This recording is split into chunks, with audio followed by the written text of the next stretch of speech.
Druhá svetová vojna to zapričinila. Tam zvíťazilo Rusko. A keď sme počuli Stalin a komunizmus, tak sme videli, že sa to valí. Že sa to valí na nás. Republiku skutečne lidovou. A ja bych řekl, republiku skutečne našu. V roku 1949 vzniká Slovenský úrad pre veci cirkevné, v Prahe štátny úrad pre veci cirkevné, ktorý mal riadiť náboženský život, respektíve teda cirkevnú politiku. A pred prípravou akcie R, likvidácie ženských reholí, vypracoval tento Slovenský úrad dva také metodické dokumenty, ktoré mali potom slúžiť práve tým vykonávateľom akcie R na jej teda realizáciu. Pri sledovaní činností jednotlivých ženských reholí sa zistilo, že tieto nevykonávajú žiadnu prospešnú činnosť a spreneverili sa svojmu pôvodnému poslaniu. Podľa správ od jednotlivých reholníc v niektorých kláštoroch vládol najkrikľavejší... Pred likvidáciou som pracovala v materskej školke ako učiteľka a riaditeľka.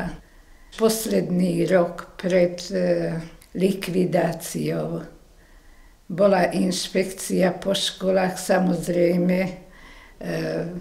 Dostala som ako prípis od inšpektora veľmi dobre.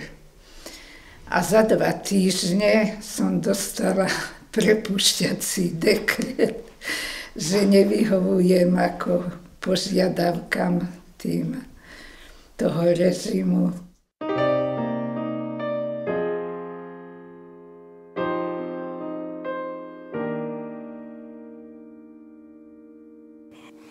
Niektoré sestričky oknami zbadali, že už sme obkolesení milíciou.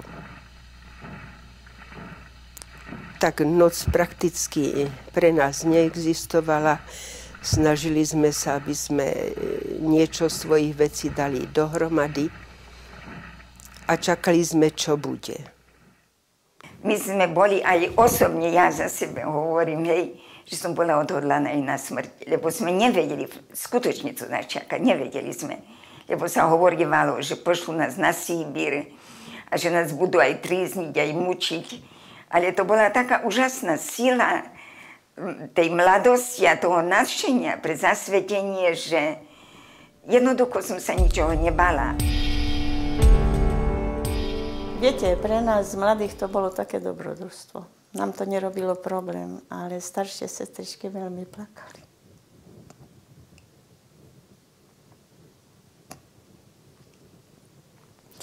Bolo to pre nich veľmi ťažké, lebo jak nám aj rozprávali tie staršie sestričky, že keď stavali tie školy a vôbec ten kláštor celý.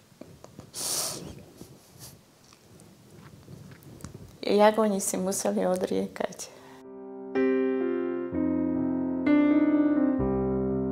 Už duní zem pod ťarchou kolies zasa. Veď minul rok, čo zneli naposled. Náš údel dnes je napred, ďalej. Tu v domovine pre vás miesta niet. Ste iba tovar, lepšia jazda, stroje. Tam berte sa, kde práce stojí front. Pobálte kufre, zviažte túžby svoje a do Čiech. Do Čiech. Do Čiech. Dali nás do nejdeckých česární vlny. To bola veľká česárňa, kde dovážali vlnu z Nového Zélandu, z Austrálie. Skutočne to také bály, hádam aj 4x4 metre, také zviazané. Robotníci, ktorí tie bály vozili, oni to zhodili proste tej pracovníci tam a ona musela z tej hromady, z tých košov vyberať tú vlnu a nejako to tak merali. Ja som tam nepracovala. Tam dali staršie sestričky, ktoré nemohli pracovať pri stroji. A nás mladšie dali ku strojom.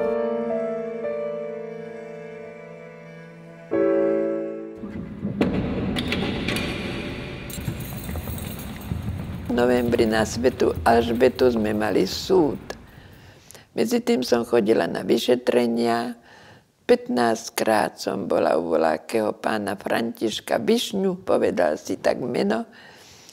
Ja vás pozorujem už 2 roky. No a tak ten mi našil teda rozvracanie republiky. No a tak to bolo teda, ja som ho rozvrátila poriadne, teda tú republiku. To všetko boli také krivdy, že človek si na to len v slzách môže spomínať.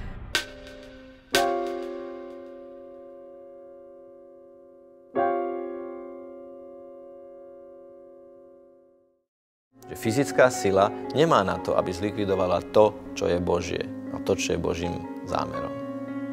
Koniec koncov Julián Apostata, ktorý odpadol od cirkvi a bojoval proti nej, povedal, na smrteľnej posteli mal povedať, zvíťazil si Galilejský.